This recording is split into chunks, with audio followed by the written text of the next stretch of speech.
Hi friends, 1000 subscribers అనేది YouTube start చేసిన ప్రతి ఒక్కడి మొదటి కళ. సో నా 1000 సబ్స్క్రైబర్స్ జర్నీని ఈ చిన్న వీడియోలో మీతో షేర్ చేస్తాను.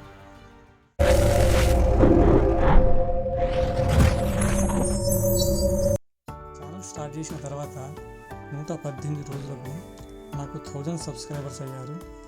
సో ఆ 1000 సబ్స్క్రైబర్స్ అనే అంకెను టీవీ స్క్రీన్ మీద చూసినప్పుడు చాలా హ్యాపీగా అనిపించింది. ఎందుకంటే ఛానల్ స్టార్ట్ చేయాలా వద్దా అని చాలామంది డౌట్ పడుతూ ఉంటారు కదా. నేను కూడా అలానే డౌట్ పడ్డాను. సరే ఏదైతే అదవుతుంది, స్టార్ట్ అయితే చేద్దాం. ఛానల్ స్టార్ట్ చేసినప్పుడు నాకు 7 మాత్రమే సబ్స్క్రైబర్స్ ఉంది. ఒక్కొక్క సబ్స్క్రైబర్స్ యాడ్ అవుతూ ఉంటే ప్రతి సబ్స్క్రైబర్స్కి స్క్రీన్ షాట్ తీసుకునేవి. అలా 1000 సబ్స్క్రైబర్స్కి గాను నేను మొత్తం 426 స్క్రీన్ షాట్లు తీసుకున్నాను. ఆ స్క్రీన్ షాట్లతో ఒక వీడియోను తయారు చేశాను. ఇప్పుడు మీరు స్క్రీన్ మీద చూస్తున్నది ఆ వీడియోలో మీరు చూడొచ్చు సబ్స్క్రైబర్స్ ఎలా పెరుగుతున్నారు, వ్యూస్ ఎలా పెరుగుతున్నాయి, లైక్స్ ఎలా పెరుగుతున్నాయి, కామెంట్స్ ఎలా పెరుగుతున్నాయి, షేర్స్ కూడా ఎలా పెరుగుతున్నాయో మీరు స్క్రీన్ మీద చూడొచ్చు.